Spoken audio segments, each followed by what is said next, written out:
Broadcasting from Orchard Park, New York, in Boca Raton, Florida, it's the Freight 360 podcast. From freight broker sales tips to sports talk, this podcast is all about helping you grow as a freight broker. We're your hosts, Nate Cross and Benjamin Kowalski. Let's talk freight. Welcome back. It's another episode of the Freight 360 podcast. We're trying out a new, but not new to us, but new for first time in a while, new recording software here. So let's hope this works out good. It's going to be a good episode. We're going to talk about drop trailers and trailer pools today, something that I don't think we've ever really dug into. But we're going to break it down from a 40,000 foot view. But first, as always, if you are newer to the show, please make sure to check out all the other content at the website, freight360.net. You can also check us out on YouTube, all your podcast sources, share us with your friends. And while you're on our website, you can hit the contact form to ask us a question. You can subscribe to our twice-a-week newsletter and check out the Freight Broker Basics course. That'll give you an option for a full-length training on how to start a brokerage. Ben, how are we doing, man? We're coming off of a good-feeling week for our football teams. I know that much. Yeah, it was definitely a hell of a game to watch. I mean, it's probably one of the better Steeler games I've seen in the past few years. So yeah, it was a refreshing couple of change. blowout wins from the Bills and Steelers. There was a few really good NFL games this past weekend, but I was interested because you guys had the Jets, right? And everyone was like Aaron Rodgers, Devontae Adams, and I think Devontae Adams went like 3 catches out of 10 attempts for like 30 yards. It was not impressive, but so they dropped to 2-5. Do I want to say? Bills had a nice win over the Titans. They're 5-2. Steelers are 5-2. It's a good feeling, man. Yeah, and I think Cincinnati beat Cleveland, at least from the last time. Yeah. Cleveland is not looking good this year. And Deshaun Watson got hurt, I believe. Oh, yeah. If you are a Cleveland Browns fan, I feel for you right now because that is like they basically. If you look at the cap hit, I think Deshaun Watson, his cap space is like $70-something million this year and next year. Plus, they give up a bunch of draft picks, too. Yeah. So, anyway, Chiefs still holding it undefeated. We're going to have to get Trey on here in a future episode to talk a little football and a little business and freight, and we'll love some banter. But anything else in sports? That's pretty much it. It's that time of year, though, man. The basketball's coming back. Oh, obviously, we're in the World Series now. We've got as I called last week, Dodgers and Yankees are going to the World Series, or are in the World Series now. So, yeah, we'll see how that pans out over the next week or so. News? We got anything in the news space? I just had our newsletter. We were recording on Tuesday this week. The newsletter just went out. There was, let me pull it up here and see what we had. So, headlines. The freight, all of the like hurricane, all the disruptions, everything seems to have been, has eased at this point. So we're about, a week, 2 weeks post hurricane, like double hurricane hit to Florida. And it looks like tender volumes are falling back down. Rejection rates are dipping. Those are all signs of the market loosening back up down there to where it was pre-hurricane. So if you got in on any of the opportunities there, good on you. If not, it's back to the old school prospecting. Port volumes in LA, I know we hit on this a little last week in our newsletter, but they hit a $1 trillion milestone of the amount of imports in this quarter alone, or Q3, the one quarter we just finished up. So a lot of activity. If you ever look at the DAT's market map, the market is called the market. It's not the index, but it's always red outbound from California because it's so tight there. So a lot of opportunities. Also, and here's a nice little, I'll just read it verbatim. If you're looking for some government spending to help boost the freight market, the Biden administration is committing nearly $2 billion to fortify the nation's electric grid, aiming to protect it from extreme weather events like Hurricane Helene and Milton.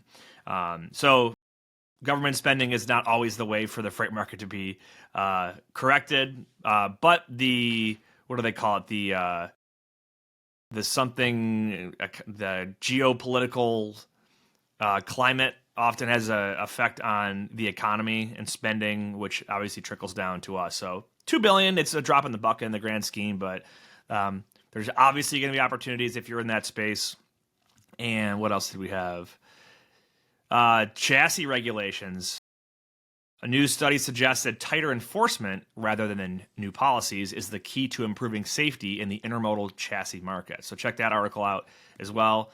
Basically saying that we don't have to change the regulations, but enforce, kind of the same way that the FMCSA doesn't enforce really much with fraudulent brokerage activities. So those are some of your little tidbits and highlights. I've got so when this drops Friday, our Thursday newsletter will have dropped as well. We were testing out a new format for the market update that comes from DAT, so it's going to be a little bit more easy to digest versus the verbatim from Dean Croak. So stay tuned for that and check that out. Sign up at the website. Cool. You got anything else in news or sports or anything else? You and I are going to be hanging out this weekend, man. I'm excited for that, coming down to Florida. See you at Disney this weekend. Never been there before, so super excited to take my daughter there. My son's in town, so it'll be my first trip up there. Yeah, there's a lot to do there. There's the first time I ever went to Disney World, I was an adult, went with my wife, and I was like, I don't want to go. That's like, it's a kid thing. And then you go there, you realize it's an adult playground as well. Like, they have literally stuff for adults to do. It's funny, my old boss at the first brokerage I worked at, because that was the first time I was going, and I was like, man, I'm not looking forward to it. He tells me, Nate, he's like, you are going to love Disney World. He's like, the reason that dads and guys will go there is they sell beer like every 10 feet. He's like, so you can walk around and push a stroller and literally grab a cocktail or a beer like anywhere you want to go. So, nice. Yeah. There's definitely some upside, because I had the similar sentiment in my head when we were planning it. Exactly what you said. So Sunday we're doing. That's when we'll see you. We're doing Epcot, and if you've ever been to Epcot, they have it's called like the World Showcase, I think.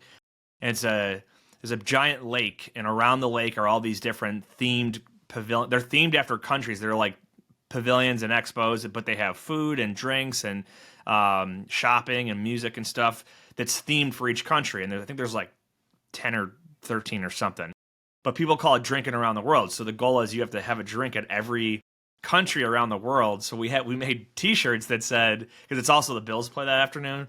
So it says, our shirts say, drink around the world during the day, Bills Mafia by night. So you'll probably laugh at our, it's my family and my brother's family. We're that weird. We'll be that weird group at Disney that has matching shirts. Ben, you're going to see a lot of those. Like, families go in like groups of like 20 people, like extended families, and they all wear the same bright colored shirts so they can find each other. It's hilarious. So makes sense. I could see that. Yeah, I'm looking forward to it. Never been, to your point. I'm really excited. I mean, my daughter's super into, obviously, the princesses. My wife, we got her, I think she has like 5 or 6 different princess dresses. Like the full costumes from Rapunzel to Belle to... So we're going to do like the princess dinner, I think Saturday and I think Sunday. One at Magic Kingdom and then one at Epcot. And I know like she's super excited for it. So. Nice. Very good. Well, cool. Let's get into drop trailer today. We got to start off like very, very basic here, because I think for like the first like 3 or 4 years that I worked in this industry, I would hear like drop trailer and trailer pool, and I was like, what? Because it's not something you typically learn. Like, we don't even talk about it in our course. We teach the TIA's course. We don't talk about it at all there unless somebody would ask us a question about it. But let's talk about what drop trailer is at its most basic level and why you would ever do it. And then we can kind of peel back the layers. Have you ever done any drop trailer, Ben? I've done a lot of drop trailer. It was mostly like container drop trailers. So they weren't drop trailers, they were drop containers, but they function the same. Serves I've the done same drop function. trailers, but I've Yeah. done way more container yards, setting up container pools, which are trailer pools. It's the same thing. They're sitting on a Yep. chassis, they're loading Yep. them. We're bringing in either imports or exports, coordinating them. Did a lot of that in like 2017, 18. And again, less on like dry van trailers and things, but definitely familiar with the process. So it functions the same way, just with a different equipment type. So if I'll paint the picture this way, right? We've talked a lot on our show about different things and issues that'll pop up with loading and with unloading as well, right? You could have trouble checking in, missing an appointment, detention, layovers, slow load times, congestion in the actual loading facilities. Because let's say you've got a large facility and they've got 100 dock doors, like think about a big distribution center, and you got 100 trucks all trying to get in and back into their dock door to get unloaded or to get loaded. It's chaotic, right? And especially if it's first come first serve and you got to wait in line and all this. So a solution to that is, in some cases, a drop trailer program. Oh, here comes producer Steven. We'll let him in. Have you fallen victim to double brokering, cargo theft, or identity theft? Quickscope stands out as the only load-level fraud protection tool available today. Unlike any other solution on the market, Quickscope is deployed post-agreement between shippers or brokers and carriers. Shippers can rest assured that their cargo remains secure. Brokers can confidently confirm the identity of the individuals on site for pickup, and carriers can trust that they'll receive timely payment. Start your free trial with Quickscope today by visiting them online at quickscope.com. That's QUIKSKOPE.com. Blue Book Services is the resource you need if you're transporting fresh produce or lumber. Their online databases contain thousands of companies throughout the produce and lumber industry supply chains. You can easily search their databases to generate new sales leads. Blue Book's credit ratings help you avoid companies with high credit risk, and their team can help resolve disputed loads. To learn more, go to producebluebook.com or lumberbluebook.com and click Join Today. Good deal. Hey, Steven. I don't know if you're in producer mode or not, but all right. So the drop trailer, the solution would be you can stage empty trailers at a customer's facility. They can load it in their free time. It could be overnight. It could be days before. Case by case, it could would depend on that. So that way, when someone comes to pick that trailer up, it's already loaded. It's probably staged somewhere off to the side. They don't have to back up to a dock door. They just hook it and they go in and out really quick. Solves a whole bunch of headaches, right? At its most basic sense. Yes. And the thing I would add is the other use, and you kind of like touched on it, there's not enough warehousing space, right? Oftentimes these are set up because it's just an extension of the warehouse. They got a bunch of product coming in, it's not perishable, they don't have the warehouse space, or they don't have the warehouse organized in the way that where they want that product, right?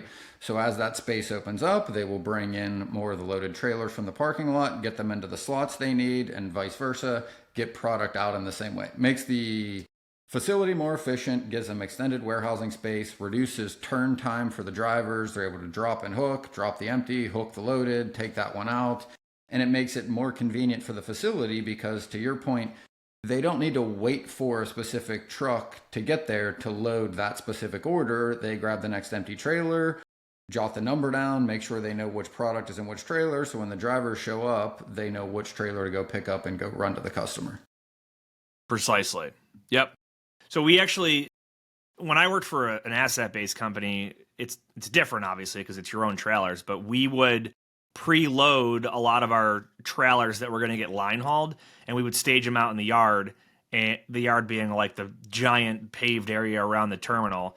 And that way, if it was let's say it was getting brokered, and we would have a third party, because I worked for Conway Freight, it was an LTL company. So if something was going, let's say, East Coast to West Coast, we're not going to run it through our LTL network and stop at every single terminal across the country on its way and get unloaded and reloaded. We would just box everything up going east to west, stage it out there. You'd have, another full truckload company come in, they'd hook our loaded trailer, and yeah, they might drop an empty and hook a loaded one and go, right? So, and that just brings up another point. There's multiple ways to do drop trailer. You can have it where a trucking company has excess trailers, so they'll keep some empty trailers available to stage at a shipper, so they can bring an empty in, drop it in the yard, hook a loaded one, and go down the road. There's no load time, right? It's just hook and go. Another option would be, unless you have something to add there. Finish that, and then I'll... The other option would be power only, right? And we find this more common if you get power only carriers, and if you can get a way to have trailers that maybe don't belong to that power only company. Maybe you're leasing them from somewhere, and we'll talk about options about that in a little bit. You can lease a bunch of trailers or get a bunch of trailers, have them stage at your customer, and now you're just hiring power only carriers to come in, and they don't have to drop an empty. They just drive there, hook a loaded trailer, and head down the road to delivery. What did you have to add there, though? I'd say the third one is you can also have a driver go in the day before, drops their empty, takes their reset, grabs the loaded when their reset's over. Is probably the third option. Yeah, we can't skip over that one. That's a great one, like you said. If depending on how their hours work, if they're able to get to the loading facility the night before, like you said, drop their empty, take their 10 hours, come back at the appropriate time the next day, and then they're off to the races. Fourth one. So the fourth one, and it's not, I wouldn't even say it's that different. It kind of has a different motivation, but it's container yards.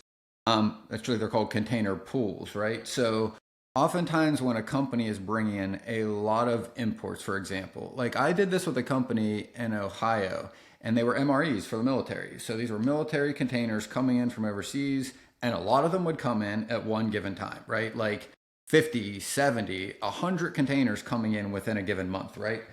That facility cannot unload that many containers or didn't have the warehousing space to put all of this product as it was coming in. However, when it comes through the port, you pay demurrage if that container sits at the port too long. So they can't leave them there because they're paying upwards of $200-300 a day after a few days. That's too expensive. So what we do is we run the similar thing with drop-in hooks back to the facility. Meaning like for the first 4 or 5 we run, we call them, my mind just went blank, bobtails. They call it a bobtail because when the tractor's driving without the trailer, it doesn't have the weight in the back. So sometimes when it's slippery or there's snow, it literally bobtails, right? There's less weight in the back. So we would take the import, grab it with the chassis, take it out there, and then you leave the container on the chassis in the parking lot at the facility. Then you're bringing the next one. You bring 5 out, right? Maybe the first day, because that's how many they can unload in any given day or that they can get out of the company. Then the next day, maybe you're bringing in 10 a day. So you got 10 coming in, 5 empties coming back out. The next day, maybe you got 10 more loaded coming in, 10 empties coming out. And that's really what you're doing. Like you're giving the warehouse more space, you're being able to get them out of the port so they're not paying demurrage, and then you're able to charge per day for your chassis sitting in their yard and a little bit of a premium for the time and use to the carrier that they get paid for the chassis sitting there. The thing I wanted to segue into are what are the downsides and what are the risks to doing this, right? The big one is organization. So for containers, you need to know which container was taken by which driver, which creates somewhat of an issue because most TMSs don't have the ability to put 2 different container numbers on one truck. But yet you've got one guy coming in with containers CMAU 12346 coming back with DEAU 456789. So it's like a half of a transaction because you didn't complete the full turn on the one container to be able to invoice it. But the driver completed a full turn, took a loaded one in and an empty one out. So you owe him for a full trip, both directions. However, you can't really bill your customer until you have customer cares about the container move, not correct half of this one and half of that one. Right. So it creates some organizational challenges to making sure which containers are on which drivers, which ones are still on the lot, which empties need to be returned. And there's a cost to that too, because if you let one container stay there too long, now that container is going to run into per diem because it's been sitting there empty for 2 weeks. Now the steamship line's charging your customer per day because the empty hasn't been returned. So you have to do it first in, first out. Yeah. So the first one that comes in, once you get the yard established, you need to make sure your customer is aware of which order they came so they can unload them in the same order to get them back out. So you don't end up with 2 containers sitting there for 3 weeks and the other ones getting turned over every 2 or 3 days. Because then you end up with a very big bill that you don't see. They just get it from the steamship line 3 weeks from now or a month from now for a couple hundred or a couple $1,000. You're like, well, what's his bill for? Well, it's because you didn't manage your container pool correctly, as in which container stayed there too long. And again, the other issue is the organization to paying your carriers, because they're going to send you, like, you would, in the drayage world, it's not really a BOL, but we'll call it that, is like you'll have 2 for each trip. They took a loaded one. What do they call it? Well, it is a BOL, right? But like it's not a I guess it is technically your POD, because they're going to sign it when you take it there. But oftentimes when you're running the container yard in the pool, like they go in and check in, but they don't always sign them because they haven't emptied them. So sometimes they'll just keep that document there until it's unloaded. But your driver needs some form to come back and say, this loaded container was parked at this spot at this facility. And we would have them like take a picture of it so that we could verify that container was on the property, which spot it was parked in, which number was on it, and then convey that back to the customer so they knew which one they had to give back. But it does layer on something, because most of these systems aren't built to do that. I know some TMSs probably can do this now, but it used to create tons of invoicing issues because, again, like you're not just matching up one load number to one invoice, and they're not built to do that. Yeah. I never thought about that. That's interesting. Yeah, you could, I mean, the same thing. Well, first of all, possession of trailers for your dry trailers too, right? Like if I'm a carrier, Steven's a carrier, and you're a carrier, and we all service the facility with drop trailers, and that company goes, oh no, this load's got to go out next, but yet they loaded Steven's trailer and your truck's there, oftentimes they'll just give that trailer to you and go, well, this one needs to go there. Well, now that trailer is in wherever in the country, and it's got to come back. Well, that driver needs to either get paid to bring the empty trailer back, or somebody's got to keep track of where this trailer is. And this is a huge issue. Like we do like gen logs, we talk with them a lot, like finding lost trailers and lost equipment. Like this is a huge issue for large fleets, because when you have hundreds or thousands of trailers around the country, knowing what is where and when it was taken there becomes a whole task unto itself. Yeah, so to add to your glossary of definitions, you mentioned a container pool, right? The same thing would apply with a trailer pool. So if you ever hear that, think about like it's a big pool, a big group of trailers or of containers. And I did say chassis pool. That's the same thing too. We're not talking drayage today though, so we'll leave that one out. In freight, time is money and efficiency is key. That's where Levity comes in. Imagine automating your email operations to do more with less effort. Levity connects directly to your inboxes, extracting vital information from emails and attachments in real time. It seamlessly integrates with your TMS, empowering you to quote faster, build loads more efficiently, and book more freight in less time. Whether it's incoming emails from shippers or carriers, Levity's got you covered. It understands any language, any format, and even interprets non-standard formatting. Visit levity.ai today to sign up and get started. Tired of struggling to find accurate rates and the right carriers for your freight? With DAT1, you can access more than 500 million posted loads and trucks every year. That's 3 times more capacity than any other load board. Plus, their integrated freight management system makes it easy to cover loads 24/7. They have the most trusted network of carriers, brokers, and shippers in the country. You'll get real-time rates on every lane so you know exactly how much a shipment will cost before you commit to it. Plus, you get instant access to top bids from qualified carriers around the country. Get 10% off your first year of DAT1 when you visit the link in the show notes. So I want to get into, I want to highlight the concept of a loadout. I don't know if you've ever done anything with a loadout trailer before. So basically, let's say as a freight broker, you have secured let's say you've got 10 trailers and you've leased them or rented them or whatever from some company. And we'll talk about options for that in a little bit. And you are going to get them staged at your customer's facility to do a drop trailer program, because your customer says, hey, I'm going to need 10 trailers. That way I can get them loaded up in our time. We'll get trucks in there, and then they'll get sent out at once they're loaded according to our schedule. Well, a loadout is when let's say my customer's in Chattanooga, and the trailers that I'm renting or leasing, they're currently in Atlanta. It's a couple hours away. All right. And I want to hire a power-only truck 10 of them in this case, or 10 trips worth. I need to find power-only trucks to pick up my empty trailers that are currently in Atlanta and get them up to my customer in Chattanooga to drop off there. A loadout is when I can tell a power-only carrier, hey, I need you to pick this empty trailer up in Atlanta, and it needs to be in Chattanooga, and we'll say 3 days from now. You can use that trailer for whatever you want between now and when it gets to Chattanooga 3 days from now for free, right? Or included in your rate. So a lot of times you can get that's called a loadout. They can take the trailer and load it and go like they could pick it up in Atlanta, go across town, pick up another load in Atlanta, go run a load up to Knoxville or Nashville, and then bring it back empty to Chattanooga. Or they can do as many varieties of that they want to, as long as my trailer gets to Chattanooga when it needs to be in Chattanooga. So that's a great selling point. So we've actually got a project that we've been working on this whole year at Pierce for a customer, actually a couple customers, but the main big project is it's a big drop trailer program. And we're sourcing these trailers from various different companies, and they're not all in one location. They're kind of scattered around, and we're right now in the process of getting them all positioned to our customer's facility.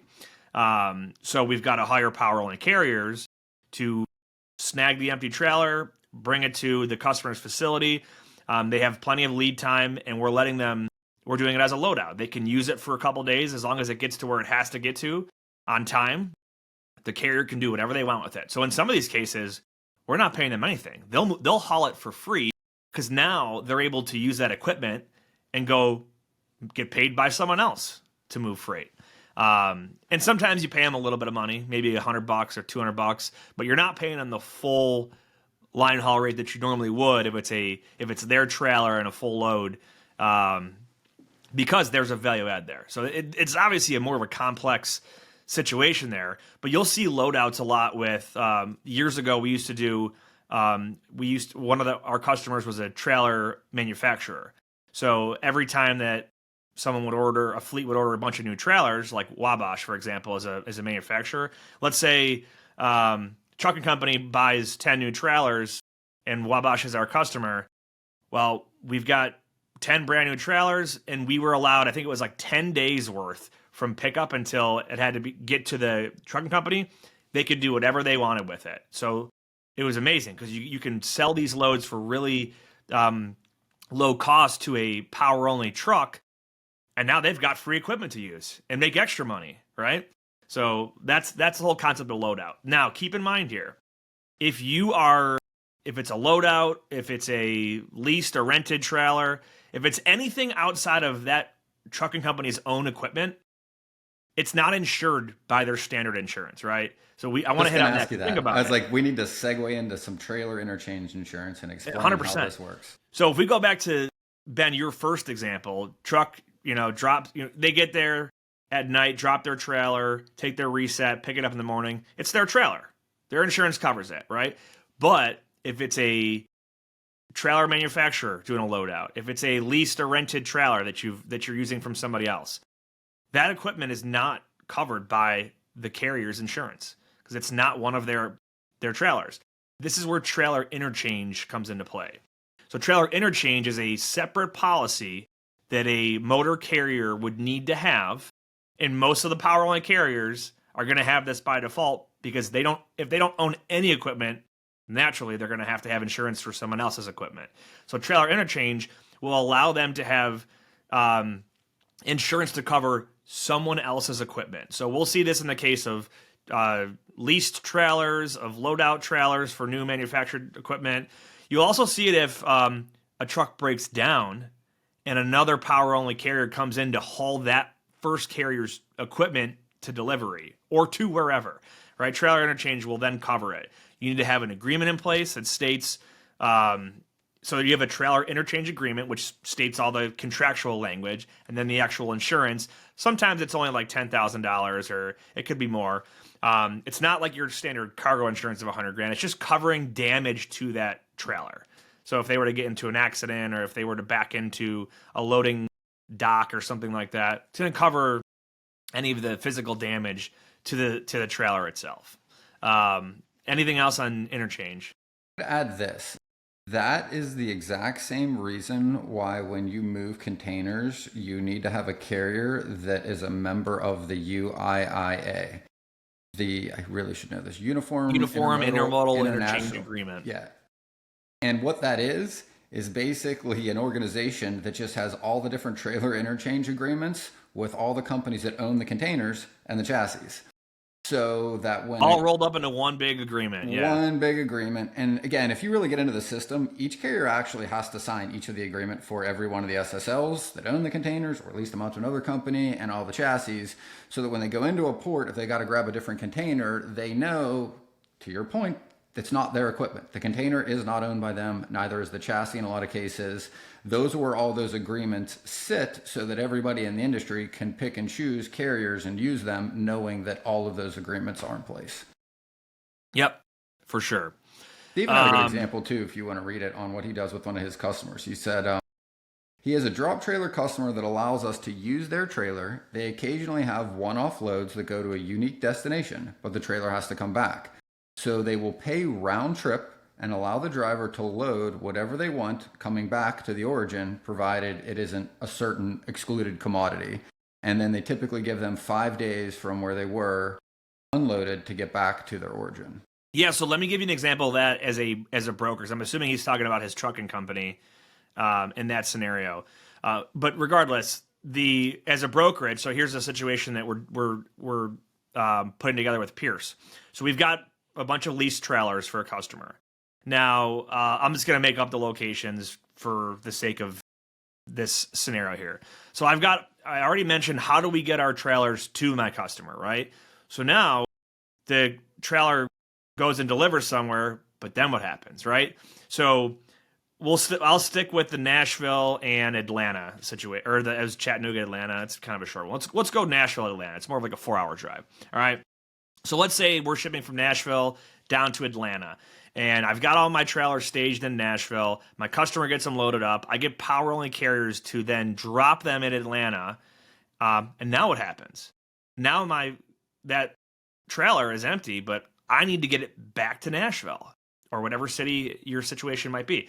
So again, I'm going to look for a power-only carrier to then bring that trailer. I'm going to pay them to bring it back to Nashville so it can get reloaded by my customer, assuming it's not, round trip freight there. So now maybe it's the same carrier, maybe it's another carrier, but I'm going to do another loadout option there. Hey, I need you to move this empty trailer. It needs to be back in 4 days. You can use it for whatever you want in the meantime. And sometimes you can move it at no cost. Sometimes it's just very low cost. But this is how the whole system works, right? Think about the amount of value add that's going into it. I mean, albeit it's very complex and there's a lot of things you got to track. But think about how value added is to the carrier, right? You're giving them access to use a trailer at essentially no cost to them, right? They have someone else's equipment and they can go use it for a handful of days or a week or whatever and haul someone else's freight as long as they get it delivered to wherever it's got to be at the right time. Value add to your customer. You're basically guaranteeing them capacity in advance and it lets them load on their schedule, so they're not worried about getting X amount of trailers loaded in a single day. If there's delays from weather or from an accident or congestion or whatever, they can load in their time, in their space, whatever works for them. And all you're doing is sending trucks in to pick it up, per their schedule. Now, that's the great value add. What is I don't want to call it the downside, but what is the added work on your end? Well, you've got to source these trailers, which means you've got to either find a company that's going to lease them at the right price, that's at a location that's close enough that you can get them there at a reasonable cost if you're going to have to pay anything, and within the time frame that they're needed. It could be that you've got to source a full truckload carrier that has excess trailers that they're willing to haul and drop, and they don't already have that business themselves. So there's a lot that goes into this, or maybe you're dealing with like 10 different companies that are providing trailers for you, and you've got to manage, right? Where is this trailer? Who does it belong to? Is the insurance in place for the carrier that's picking it up? All that goes into it, and you're paying for the cost for a whole bunch of stuff here, right? You're paying for the rented trailer, the power only truck, etc. What I think you'll find though is at scale, if you can perfect this, and this is what we did this year at Pierce, when it comes to a bid, you can usually come in at scale at a lower rate than if you were to bid each lane individually, assuming that it's going to be a live load versus a drop trailer, drop and hook or whatnot. So, but you've got to be able to price it accordingly. You've got to be able to establish good relationships with power only carriers, with the equipment providers that are going to lease or rent you trailers. We actually found a company called Repowr. It's Repowr, and they're kind of like an Airbnb of trailers. It's really cool. So essentially what happens is like, it works two ways for us because we have a trucking company too, and we've got some excess trailers. So if you're a trucking company and you've got equipment that's not being used, you can basically put it up on their market, and it's like Airbnb. Someone can come in and rent it, and you set your daily rate and any late fees the same way that you'd have a nightly rate for an Airbnb and fee if you trash the place or if you smoke inside or whatnot. So now you've got your price, and you've got someone can come rent your stuff. And then on the other side, let's say you're a broker, or maybe you're a carrier and you're like, hey, I need some equipment to rent. You can go in there and see all their available equipment. Is it a van? Is it a reefer, flatbed? Where is it located? When is it available? What's the minimum length of days I got to rent it for, etc. And you can go in there. So it's basically an open market for buying or for renting and leasing equipment like that. So if you've never looked into the drop trailer option for a customer, because you're like, I don't know how to get the equipment, there are markets out there, and there's platforms like Repowr that will allow you to do that. So pretty good stuff. And it's like, why is it actually cheaper, right? Because I think from the outside, you think to yourself, well, if I'm going to leave 5 trailers there for a month, like that seems like that would be expensive. How do you end up being cheaper on a bid, right? And what's round numbers? I mean, 35, 40 bucks a day for a trailer off there. I think we looked at them yesterday, give or take, right? Yeah, I want to say, well, here's the deal. It is literally supply and demand. So the numbers you just gave are in the ballpark. I have seen companies offering far lower, like in the 20s per day, because they're literally like, they're either sitting here making no money for me, or someone's going to pay me 20 bucks a day, which is $600 a month, right? So, or if you have like a high demand, if it's a high demand season, right? It's like, hey, there's only so many available. People are going to charge higher. It's the same way that like freight rates will fluctuate based on the market. And here's the other thing that I think is interesting about the economics of it. Like, to give you 2 extreme examples, the more times you're loading in a shorter period of time, the more this makes sense, right? And I'll give you an example, right? Like, if I'm a driver and I'm running a 5-day load coast to coast, right? I'm probably only waiting 2 hours to load on Monday, roughly 2 to 3 hours to unload on Friday. So 5 hours, right? If I am running short hauls, call it 300 to 500 miles, like a 1-day run, okay? Now I'm loading 2 hours in the morning, unloading 2 hours at the end of the day. That's roughly, 3 to 4 hours a day times 5, right? That's 15 hours. I am not driving. I am not making money. I am just waiting to load or unload. That's the inefficiency that gets made up with a drop trailer. And where I've seen like really extreme examples where this really makes sense is, well, it was more in drayage, but it's exactly the same. Like we ran cotton loads in like 2016 or 17. It was in like Memphis. They were like 35 to 45 mile runs. So like 3 or 4 different cotton gins around where the containers came in from Texas, basically up into Memphis. And when you looked at what a driver could do with live load and unload, like he could only really still even do like 2 or 3 containers a day because of the loading and unloading time. Even when they were quick, 45 minutes to an hour to load and unload, right? After 3 containers, 45-mile drive is still about an hour, and you got an hour on each end of unloading. Like you can really only get within legal hours, like 2 or 3 of those moved. But what I did was like, I did exactly this with container pools. And I was like, well, hey, do you have enough yard space for us to do drop and hooks there? Because they had so much they needed to move and they couldn't move it quick enough. And I was like, well, if you guys can do drop and hooks and you got enough yard space, we can drop loaded and just keep drop and hooking. We were able to go from like 3 containers a driver per day to like 8. Because now they're only driving the 45 miles. They drop that, grab the empty one, go back, just wait to grab the next one. And they're literally just driving most of their time.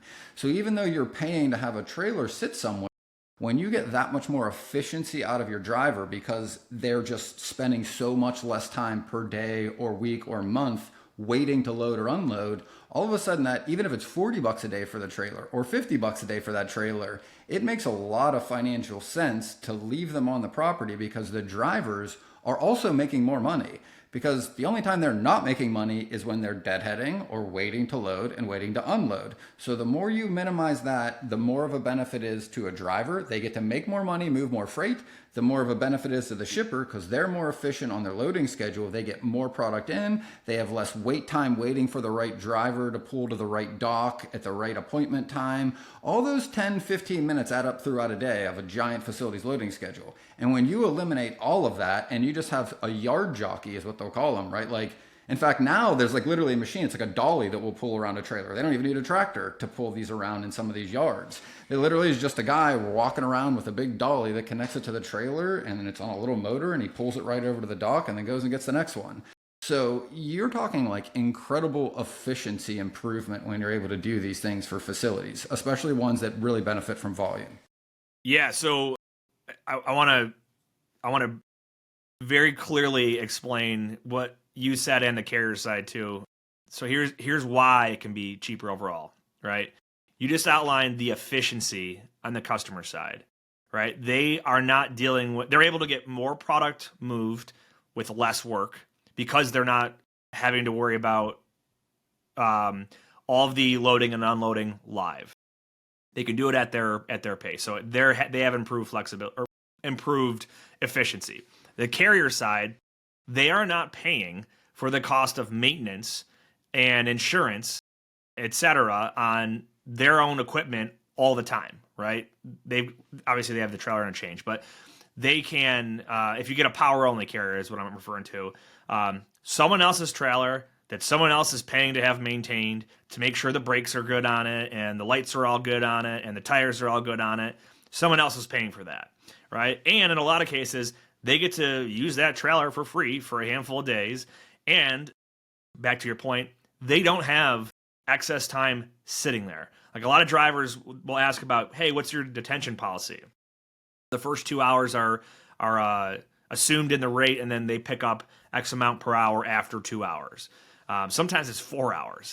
You're not going to run into detention or layovers and all the headaches that go into this stuff. Because in a perfect world, everyone's like, yeah, I'm just going to drive a full 11 hours every single day and I'm going to make all this money. It's going to be great. It's like, well, no, that's not how it works in the real world at every customer's facility, right? There's literally carriers that are like, if you mention the word Walmart to them, they're like, nope, like not dealing with it. And there's a whole bunch of other companies that are on that naughty list of like, they're just stereotypically awful when it comes to congestion, appointments. Like we had one like last week where the driver was literally 2 minutes late, and they're like, nope, it was on a Friday. They're like, come back tomorrow. The driver's like, are you kidding me? And it's like, well, they gave you a 2 hour appointment window from 12 to 2, and you showed up at 2:02. Sorry, like you had 2 hours to work with there. But you won't have those issues with a drop and hook because you're not taking up a dock door. You're just going to the pool, hooking, maybe dropping first, and then hooking, and you're on your way. So a lot of good stuff there. Yeah, just I mean, it's all around efficiency. So you can because there's lower. So basically, the carrier point, you're going to pay less to hire a power only carrier. You're going to pay less to hire a power only carrier and the cost to rent or lease the trailer than you would if you're hiring a dry van, a truck that has their own trailer. Because a lot of times they're figuring in their deadhead, they're figuring in their cost of maintenance. And a lot of times these carriers that have poorly maintained vehicles, they want higher rates because their trucks break down more often and they have less time operating. So if all they got to worry about is keeping their truck up to sniff and not worried about the equipment, yeah, I mean, it's much cheaper in that sense, which is why you can pass that savings off to your customer, which is why you can get awarded more business. But the trade-off is you have a lot of work to do. Where's the equipment? Who does it belong to? When does it have to get to its next spot? What do I do if I can't find a truck to get it to its next spot? You might have a couple loads where, hey, I'm actually taking a loss on this one. But in the grand scheme of things, like that's why I said at scale, it is a way more efficient and profitable way to do business if you can manage it properly. One last tip and a thought is the other thing is it makes you more sticky with your customer. They're far less likely to switch providers if you've got equipment in their yard and have been operating it efficiently and effectively.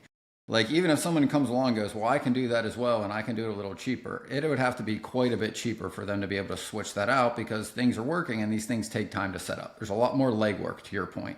Can I add something real quick on that point? Yeah. To prove that, one of the customers that we just went into contract with for a drop trailer program, they said, if we're going to do this, it is going to be a 3-year contract because we are not going to try and rebid this and bring somebody else new in. So make sure you get your pricing good now because it's a 3-year contract, which there's a lot of risk to that, obviously. But that's how sticky you become with your customer because you become part of their process. And if any part of that process fails, the whole thing's in shambles.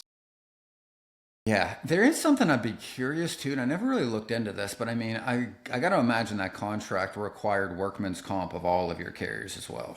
Like because you're spending more time on the property. I feel like that's like I don't know. I couldn't tell you off the top of my head. The last thing that I was going to say for anybody out there looking to do this or want some tips on how to manage this better if you are already doing this, like one of the things I found incredibly effective is outside of my TMS, I am creating a spreadsheet and I'm usually using like G Drive because I can share that with my carrier and it's a list of which trailers are where on the property, which date they were dropped and which load number they were dropped with and which load number picked it up. As I was going back before, like TMSs aren't really built to do these. I'm sure some of them have some of this ability. I know a couple I've used have the ability, but like it's still not really meant for it. Like, and also it's hard for your carrier to see the same information you have. And when you got a different dispatcher and the next morning from who was there last night, like there ends up being confusion. One driver doesn't get the right number. He grabs the wrong trailer and then you got to go back and work through and figure out what went where.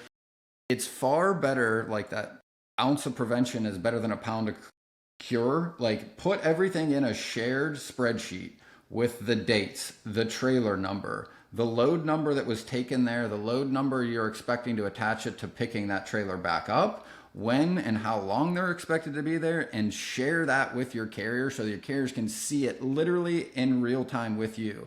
So if your customer calls you 15 minutes before a trailer is supposed to pick up and goes, hey, look, I know you were going to pick up 123X, but I need you to pick up 124Z today in an hour. Your driver's already there. You call the driver, you remind them. That information doesn't always make it right back to the dispatcher. And if that doesn't happen, then the invoice doesn't come in correctly. So now what happens is the dispatcher books that load, sends over the rate con to the accounting person. They invoice you later that day or the next day, and it's the wrong PO. And then your accounting team rejects that. And then what happens is, because again, like when I used to do a lot of these, we would have rejections by like the handful every week.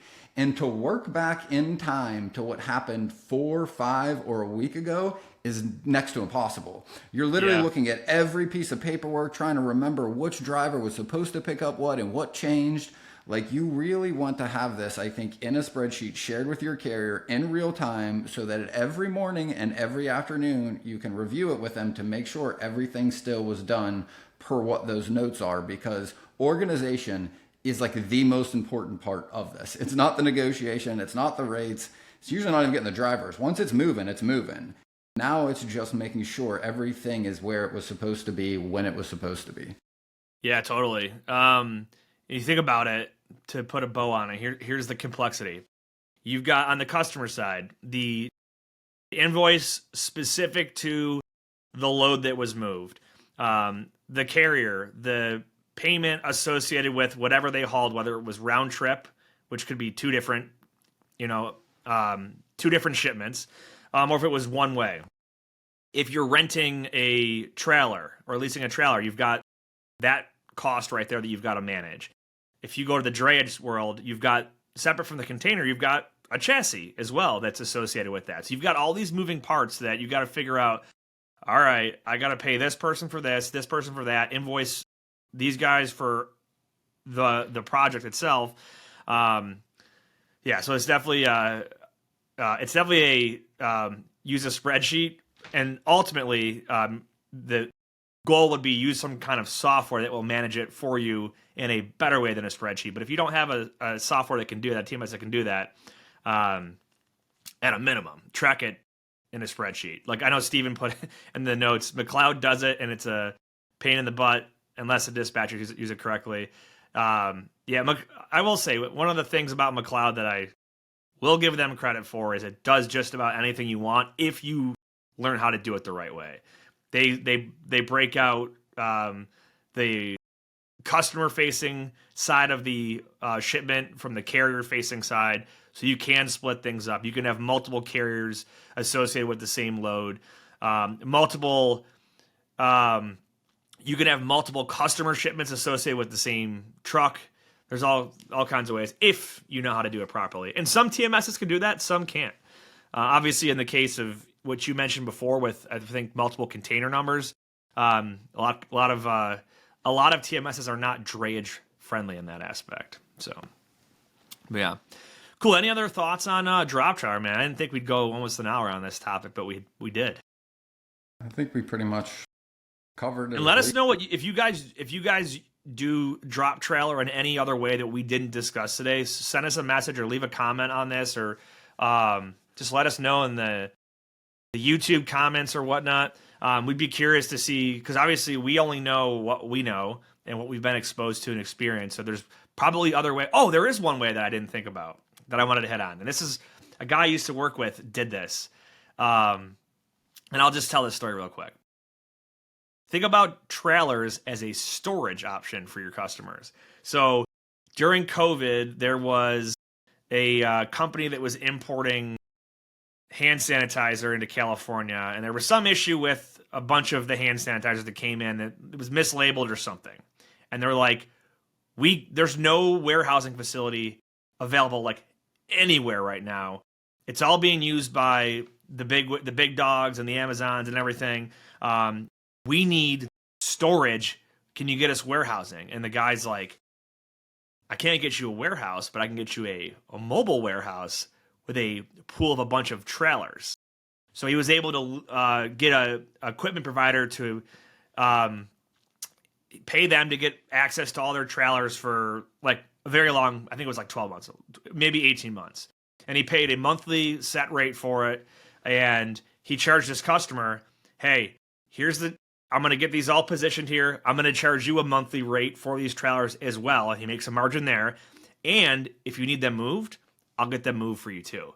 So you can use drop trailers for additional storage. Like if you ever gone to Target and Target is renovating their store, because they feel like they do that every 6 months, there's always a bunch of like containers or sometimes trailers just sitting out there.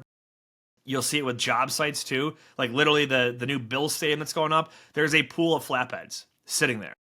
And they're constantly like swapping them out with concrete, prefab concrete stuff that's going up on that stadium.